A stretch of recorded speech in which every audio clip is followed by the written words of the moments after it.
Quand Jacob s'enfuit de devant la colère de son frère Ésaü, il se dirigea vers Haran, le pays de la famille de sa mère. Seul et fatigué, il se reposa une nuit dans un certain lieu et posa sa tête sur une pierre.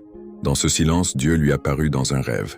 « Je suis l'Éternel, le Dieu d'Abraham, ton père, et le Dieu d'Isaac. Le pays sur lequel tu es couché, je le donnerai à toi et à ta descendance. Voici, je suis avec toi. Je te garderai partout où tu iras. » Genèse 28, 13, 15.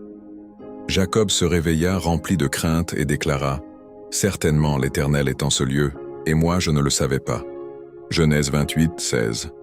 Il dressa la pierre à la verticale, l'oignit d'huile et nomma cet endroit Béthel, faisant vœu que l'Éternel serait son Dieu s'il le guidait et le gardait réellement. Fortifié, Jacob arriva enfin près de Haran. Auprès d'un puits, il aperçut Rachel, la fille de Laban, qui venait avec le troupeau de son père. Épris d'elle, Jacob roula la pierre et abreuva les brebis. Bientôt il l'embrassa comme parent et fut accueilli dans la maison de Laban. Pendant 7 ans, Jacob travailla fidèlement pour obtenir Rachel en mariage, et ces années lui parurent peu de choses à cause de l'amour qu'il lui portait. Genèse 29, 20.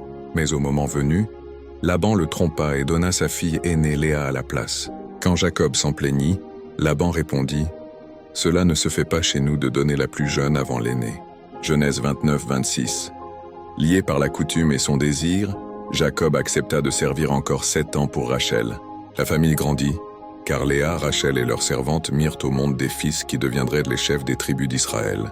Avec le temps, le service de Jacob dépassa 14 ans, car Laban chercha encore à profiter de lui. Mais Dieu donna à Jacob la sagesse, et par un soin particulier dans l'élevage des troupeaux, il s'enrichit abondamment.